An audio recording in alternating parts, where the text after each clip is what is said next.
사도행전 22장 30절부터 23장 11절까지 보도록 하겠습니다.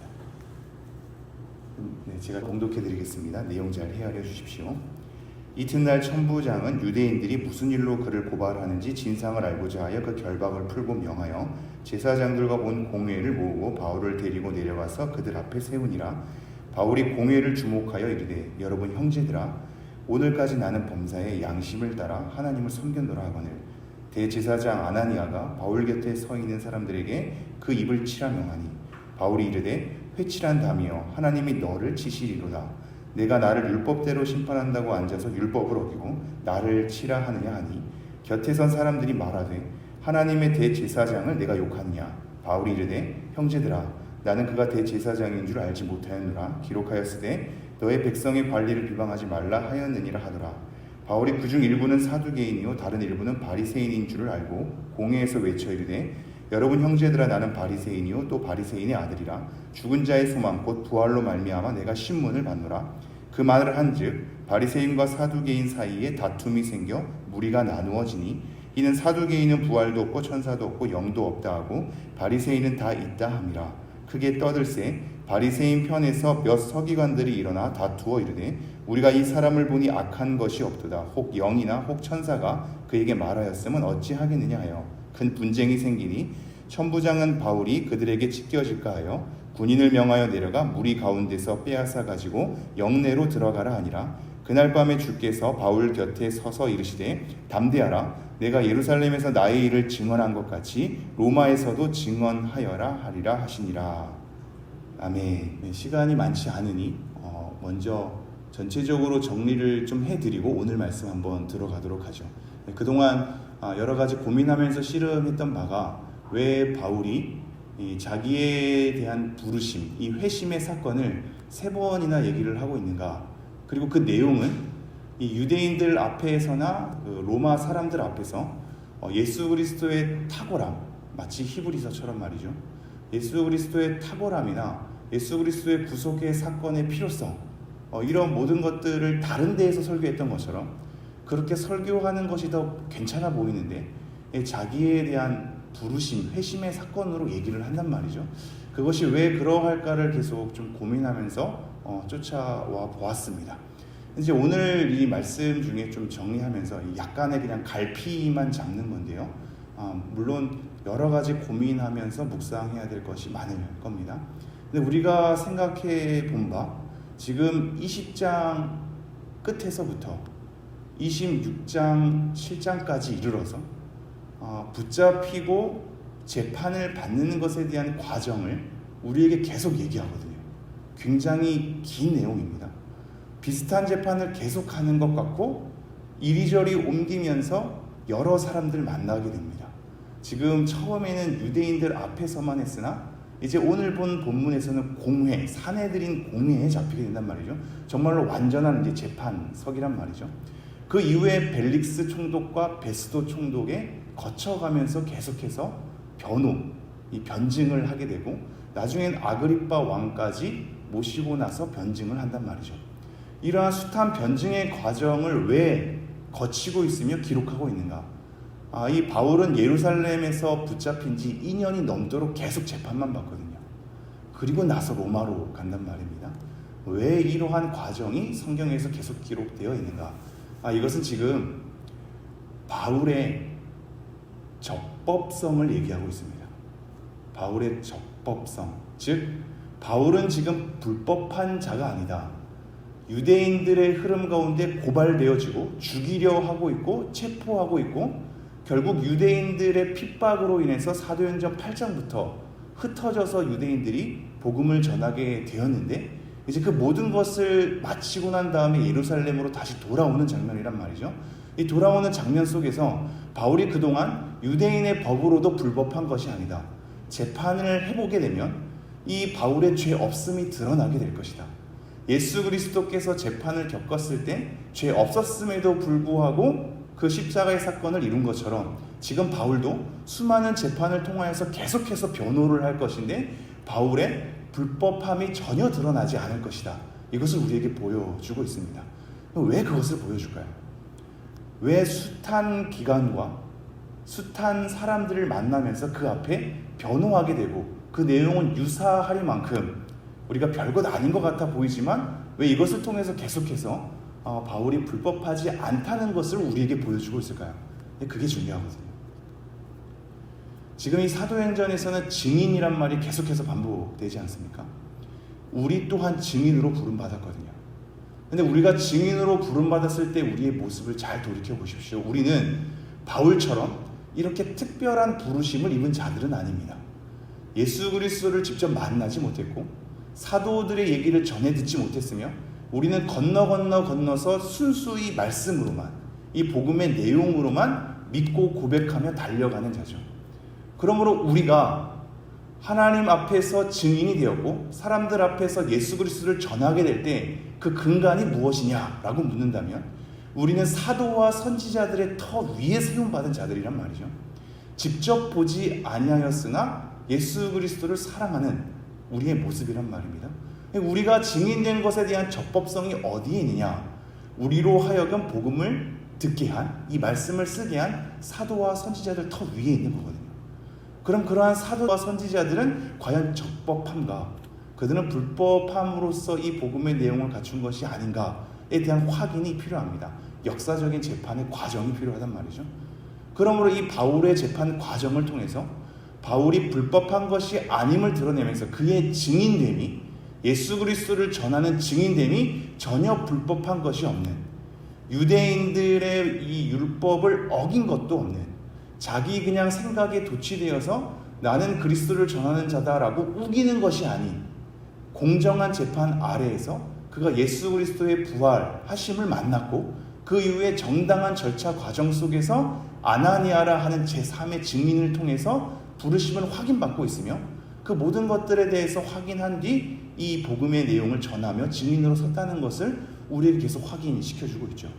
그렇다면 다시 말해서 우리가 증인되는 것은 유대인들의 율법을 거스러서 우리가 원하고자 하는 대로 우기는 자리로서 증인에 서는 게 아니라 유대인들의 모세의 율법으로 돌아간다 하더라도 그 율법을 완성시키는 자리 속에서 불법함이 아니라 오히려 적법한 상황 가운데 증인이 되었음을 우리에게 알려주고 있는 거란 말이죠.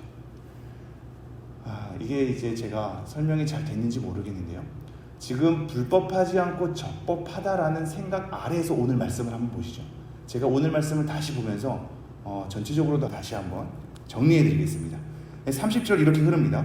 이튿날 천부장은 유대인들이 무슨 일로 그를 고발하는지 진상을 알고자 하여 그 결박을 풀고 명하여 제사장들과 온 공회를 모으고 바울을 데리고 내려가서 그들 앞에 세우니라. 희한하게도 이 천부장은 바울을 계속해서 변호합니다. 변호하는데 지킨단 말이죠. 그런데 지키는 과정 속에서 천부장이 그것에 대한 진상을 계속 알려 하거든요. 이 바울이 자기 형제들에게 말할 기회를 달라 그러죠. 그러면서 히브리어로 얘기하지 않습니까? 이 아람어일 가능성이 큰데요. 그걸 얘기할 때 지금 이 천부장은 무슨 소리인지 못 알아듣거든요. 근데 막 얘기하는 과정 중에 갑자기 유대인들이 달려들면서 바울을 죽이려 하는 겁니다. 그러니까 그것을 말려서 다시 한번 자기네 막사로 이 바울을 끌어들입니다. 그러면서 진상을 알고자 하여 공회로 넘겨버리죠. 이 공회는 정확한 재판석상이거든요. 공적인 재판석상입니다.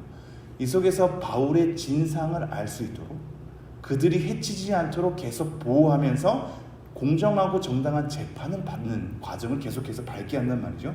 그래서 23장 1절 바울이 공회를 주목하여 이르되 여러분 형제들아 오늘까지 나는 범사의 양심을 따라 하나님을 섬겼노라 하거늘. 이게 왜 이렇게 드러나는지 이해가 되시죠? 본인이 그동안 하나님을 섬긴 것은 양심에 따라서 하나님 앞에 제대로 섬긴 것이다. 즉 불법함이 없다는 걸 얘기하는 겁니다. 지금 자기 자신을 자랑하거나 내가 괜찮은 삶을 살았어 라고 뽐내는 게 아니죠. 갑자기 이렇게 등장하지 않습니까?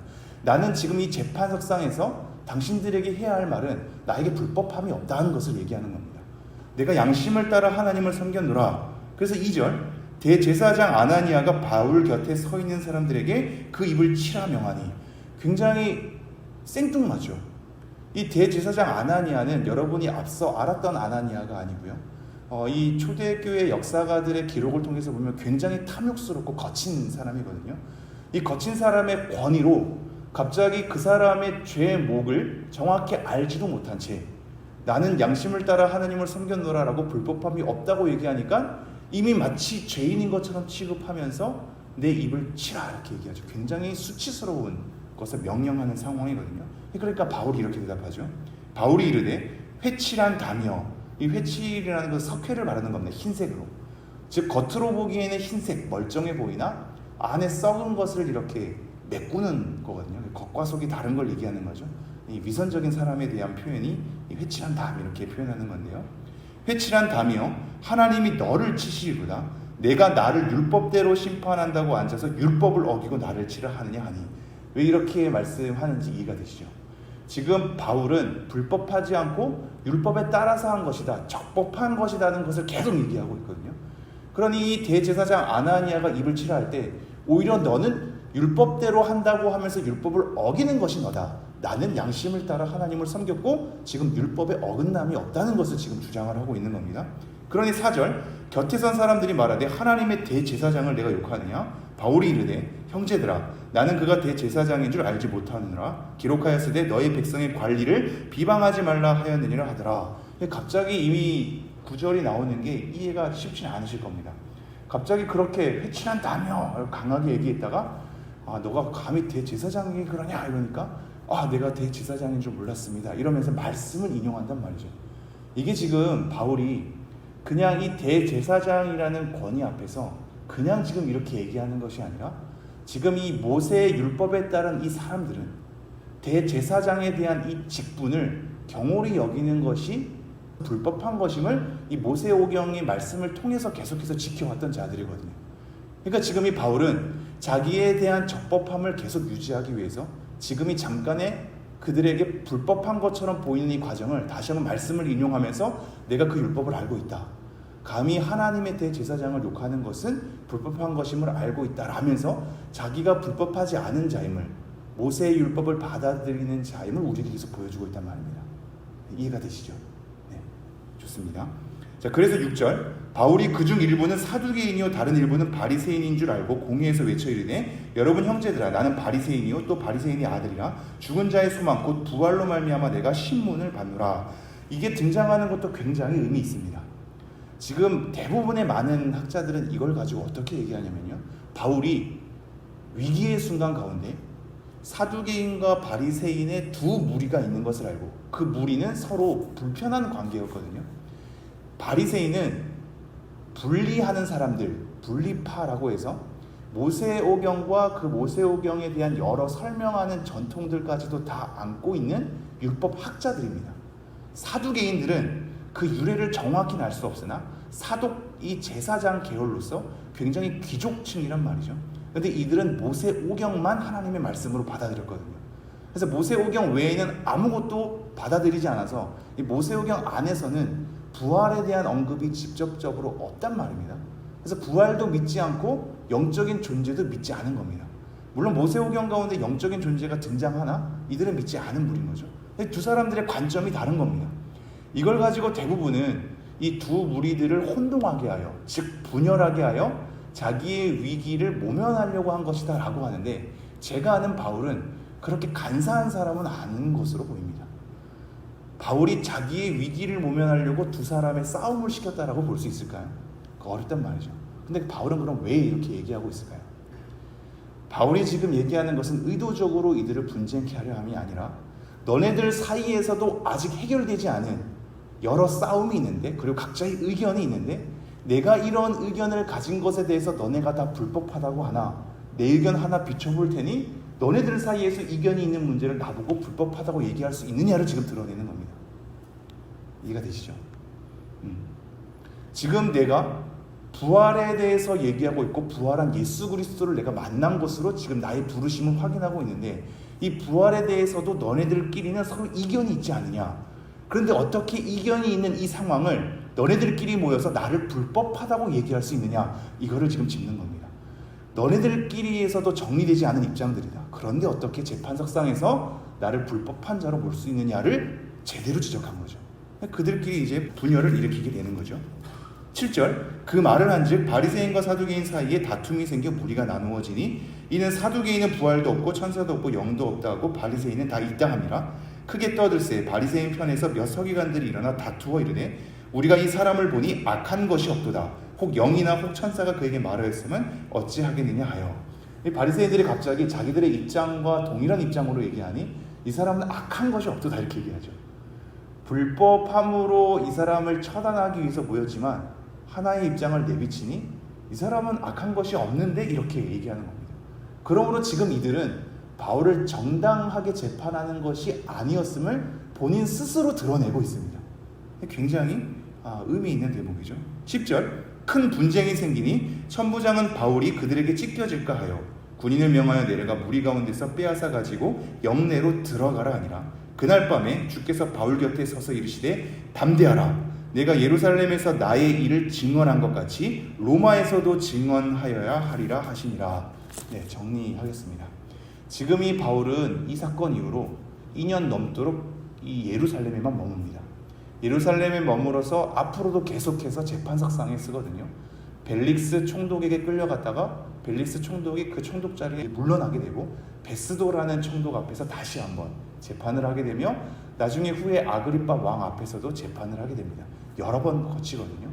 그 가운데 계속해서 바울이 불법함이 없음을 드러내기 때문에 로마의 가이사 황제에게까지 가는 겁니다. 이 모든 것은 하나님의 이 통치 아래 있죠. 너가 지금 이렇게 증언한 것처럼 로마에 가서도 그렇게 증언할 것이다 라는 것으로 하나님이 이끌고 있음을 바울에게 얘기하고 있습니다. 이것이 필요한 이유는 앞으로도 계속해서 이방인들에게 그리스도를 전할 수 있는 증인들을 세우려 하려 함입니다. 바울이 지금 이 모든 것을 담당함으로 불법하지 않음을 드러났고 오히려 모세의 율법을 어긴 것이 아니라 율법을 폐하러 온 것이 아니요 율법을 완성하러 왔노라는 예수님의 말씀에 따라 내가 모세의 율법을 거스리는 것이 아니요 오히려 그 율법에 따라서 내가 행해왔으며 율법에 따라서 부활이 있음을 우리에게 선고하고 있으니 예수 그리스도의 부활을 말할 수밖에 없고 예수 그리스도의 부활이 있으니 내가 만난 것이며 내가 만났기 때문에 증인으로 선 것이라는 자기의 부르심을 얘기할 수밖에 없었던 겁니다. 이걸 통해서 불법함이 없음을 드러내면서 이후에 펼쳐질 우리 그리스도인 이방인들에게 계속 복음을 전해야 될 우리가 불법한 자가 아니요 그리스도를 전하는 것은 마땅히 구약의 법에 따라 필요한 것임을 우리에게 계속해서 미리 재판석상에서 그것이 불법한 것이 아님을 드러내고 있습니다. 마지막으로 하나만 얘기하고 마치죠. 이것이 사도행전 16장에서 미리 선고된 바가 있습니다. 바울과 실라가 감옥에 붙잡혔는데 찬송과 기도를 하니 모든 것이 풀려나죠. 그런데 이들은 도망가지 않습니다. 그 이유가 뭐라 그랬죠? 이 간수의 가족과 루디아라는 초대교회의 이 교회가 자기가 풀려난 것으로 도망하면 도망자라는 것에 대한 도망자가 전한 이 도에 따라서 모인 사람들이라고 죄목이 정해지지 않겠습니까? 그래서 의도적으로 떠나지 않거든요. 이들을 위해서입니다. 이 처음 생겨난 이 교회를 지키기 위해서 자기가 불법하지 않음을 드러내기 위해 도망가지 않은 것이죠. 마찬가지로 지금 바울도 이후에 일어날 모든 그리스도인들을 위해서 그들이 불법한 자가 아니요 유대인들을 거스려서 온 자들이 아니요 오히려 율법을 완성하러 오신 예수 그리스도의 본을 따라 그리스도를 온전히 올바르게 증언하는 자임을 우리에게 그 토대를 마련하기 위해 사도와 선지자의 터 위에서 복음을 마땅히 전하는 자로서 서게 하기 위해 바울은 지금 이 작업을 겪어가고 있는 겁니다. 우리는 이 작업에 따라 예수 그리스도를 전하는 것이 불법한 자가 아님을 기억하게 되죠. 여러분, 우리는 신세를 진 자들입니다. 바울이 이 과정을 통해서 불법한 자가 아니요 오히려 하나님의 말씀에 따라 그리스도의 증언된 자임을, 말씀에 따라 예수 그리스도를 다시 한번 바라보는 자임을 우리에게 얘기하고 있습니다. 바라옵기는 우리가 오늘날에도 갖가지 모양으로 증인으로 서게 되었는데요. 우리가 이 바울의 고난은 받지 않을지언정 우리의 모습 그대로 우리가 처한 환경 속에서 우리가 만나는 사람들에게 끝까지 그리스도의 향기를 전하며 그리스도의 증인으로 서는 우리가 되기를 간절히 소망합니다.